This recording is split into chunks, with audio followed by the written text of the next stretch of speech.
যেগুলো অনেক প্রতিশ্রুতির মধ্যেও ইম্পর্টেন্ট ছিল। তার মধ্যে নতুন কৃষক বন্ধু প্রকল্প অলরেডি চালু হয়ে গেছে এবং কয়েক হাজার কোটি টাকা অলরেডি তাদের দেওয়া হয়ে গেছে। তেমনি আমরা ছাত্রছাত্রীদের স্টুডেন্টদের ক্রেডিট কার্ড দেবো বলেছিলাম 10 লাখ টাকা পর্যন্ত। এবং আপনারা জানেন যে এটা ক্লাস 10 থেকে আমরা চালু করব। এটা ক্লাস 10 থেকে শুরু হচ্ছে। ক্লাস 10-এ আমাদের প্রায় 12 লক্ষ ছেলেমেয়েরা পড়াশুনো করে। ক্লাস 12-এ 9.5 লাখ উচ্চশিক্ষায় ভর্তি হয়। কন্যাশ্রী প্রোগ্রাম আমাদের ইতিমধ্যেই আছে। Swami Vivekananda merit cum means scholarship এগুলো অলরেডি আছে। মাইনরিটিদের জন্য ঐক্যশ্রী স্কলারশিপ আছে। শিডিউল কাস্টদের জন্য শিক্ষাশ্রী প্রকল্প আছে, এগুলো অলরেডি আছে। আমরা 10 লাখ টাকা পর্যন্ত যেটা বলেছিলাম, পশ্চিমবঙ্গ সরকার গ্যারেন্টার হবে। আপনার ঘরবাড়ি বেচতে হবে না পড়াশুনো করবার জন্য। ছাত্রছাত্রীরা আমাদের গর্ব এবং তাদের শিক্ষাদান করা, তাদের নিজের পায়ে দাঁড়ানোর জন্য বাবা মাকে যে চিন্তা করতে হয়, এই চিন্তাটা করার প্রয়োজন নেই। রাজ্য সরকার আপনার পাশে। এবং আগামী 30শে জুন এই প্রোগ্রামটা অফিসিয়ালি লঞ্চ হবে। আজকে ক্যাবিনেটে এটা পাস হয়েছে।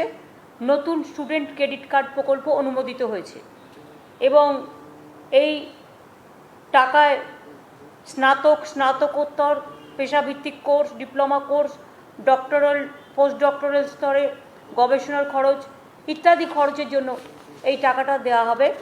এই প্রকল্পের কিছু বিশিষ্টতা আছে। সরকারই হচ্ছে এর গ্যারেন্টার, সুতরাং কেউ কাউকে গ্যারেন্টার নিয়ে যেতে হবে না পড়াশুনো করবার জন্য ব্যাংকে। যারা পশ্চিমবঙ্গের সকল বাসিন্দা 10 বছর অন্তত পশ্চিমবাংলায় বসবাস করেছেন, তারা প্রত্যেকেই স্নাতকোত্তর পেশাদারি course, diploma course, doctoral, post doctoral গবেষণার জন্য ভারতে বা বিদেশে স্বীকৃত কোনো উচ্চশিক্ষা প্রতিষ্ঠানে এই প্রকল্পের সুবিধে পাবে। 40 বছর বয়স পর্যন্ত এই ক্রেডিট কার্ড তারা নিতে পারে। আর 15 বছর টাইম দেওয়া হয়েছে, যেটা হচ্ছে এই ক্রেডিট কার্ড তাদের চাকরি যখন হয়ে যাবে, চাকরি হয়ে যাওয়ার পরে তারা 1 বছর টাইম পাবে এবং 15 বছর মধ্যে একটা সফট লোনের মাধ্যমে এই ক্রেডিট কার্ডটা তাকে ক্রেডিটটা ফেরত দিতে হবে। সুতরাং এটা ভীষণ সিম্পল এবং ছাত্রছাত্রীদের গর্ব। স্টুডেন্ট ক্রেডিট কার্ড এটা আমরা অনলাইনে দিয়ে দেবো এবং 30 তারিখে প্রোগ্রামটা লঞ্চ করব। এটা একটা। 2 হচ্ছে, আপনারা একটা চিঠি পেয়ে যাবেন। কিছুক্ষণ আগে আমি চিঠিটা দিয়েছি প্রাইম মিনিস্টারকে, যেটা আমি কালকে বলছিলাম যে কোভ্যাক্সিন আমাদের অনেকেই নিয়েছে, কোভিশিল্ডও দিয়েছি আমরা এবং কিছু কোভ্যাক্সিন ওরাও পাঠিয়েছে, বাইরের প্রাইভেট কোম্পানিরাও পাঠিয়েছে, মানে কিনেছে, প্রকিওর করেছে। ফলে যারা কোভ্যাক্সিন নিয়েছে, এটা ওয়ার্ল্ড হেলথ অর্গানাইজেশনের অ্যাপ্রুভ না থাকার ফলে অনেক বিদেশে যারা পড়াশুনো করতে যায় বা বিভিন্ন কাজে যাচ্ছে, তারা যেতে পারছে না। তারা যখনই কোভ্যাক্সিনের সার্টিফিকেটটা দেখাচ্ছে, সেটা অথেন্টিকেট হচ্ছে না, সেটা অ্যালাউ করা হচ্ছে না। ফলে অনেক ছাত্রছাত্রীরা আজকে তারা বিদেশে যেতে পারছে না পড়াশুনোর জন্য এবং তারা বিদেশে পড়াশুনো শুধু তো নয়, পড়াশুনো, শিল্প, ব্যবসা, বিভিন্ন কাজে, কালচার, বিভিন্ন কাজে তাদের যেতে হয়। সুতরাং তারা যেতে পারছে না। তাই এটা ইমিডিয়েট আমি প্রধানমন্ত্রীকে লিখেছি যে সারা দেশের ছাত্র যুবরা এটা কিন্তু ফেস করছে। Not only students and youth, the other commoners also. সেই জন্য ইন্ডাস্ট্রি থেকে শুরু করে, বিজনেস থেকে শুরু করে সব জায়গায়।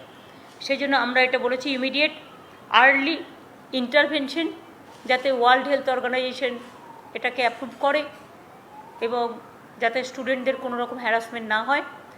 আর যদি কোভিড ভ্যাকসিনে অ্যালাউ না করে যেতে, তাহলে নিশ্চয়ই একটা আলাদা কোনো অল্টারনেটিভ অপশন থাকা উচিত, যাতে যারা কোভ্যাক্সিন নিয়েছে তারা বিদেশে অ্যালাউ হতে পারে। এটা দেখার দায়িত্ব কেন্দ্রীয় সরকারের এবং এই রিকোয়েস্টটা আমি করেছি। সুতরাং এইটা আপনাদের চিঠিটা আমি দিয়ে দেবো। এই দুটো সাবজেক্টই আজকে ছিল।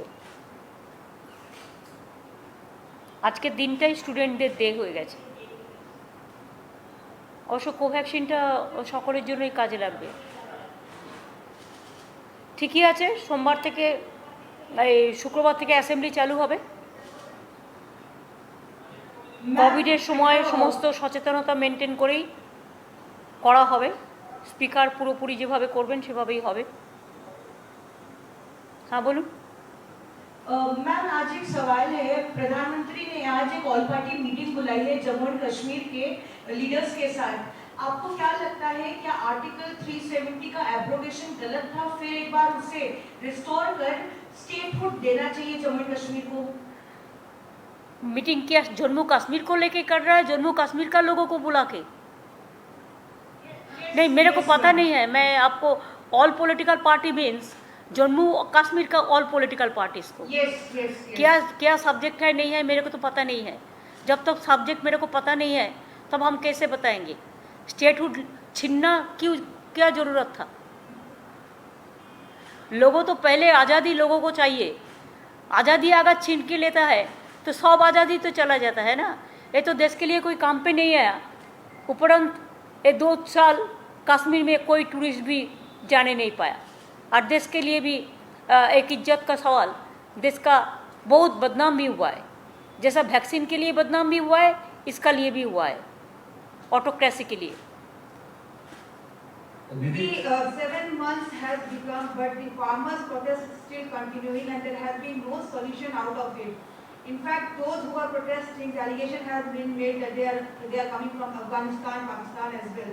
How do you see this? Because the time has gone so much. You see, you people don't. I don't want to listen what BJP is saying. Don't use your mouth for that. अभी आप जैसे question कर रहे हैं ना, एक question देख के मालूम होता है कि बीजेपी का माउथ स्पोक्स पर्सन का माफिक आप क्वेश्चन कर रहा है। जो क्वेश्चन आप कर रहा है वो आपको नहीं करना चाहिए ऐसा। बीजेपी तो सबको टेररिस्ट बनाते हैं, सबको टेररिस्ट बोलता है, सबको अफगानिस्तान दिखाता है, सबको जो भी मर्जी दिखाता है। खाली वो लोग नेशनल है और सब एंटी नेशनल है। सबसे पहले उसको तो विचार करना चाहिए कि कौन नेशनल है कौन एंटी नेशनल है। कोई आदमी कोई काम करता है, कोई वॉइस रेस करता है तो सब टेररिस्ट है, सब एंटी नेशनल है।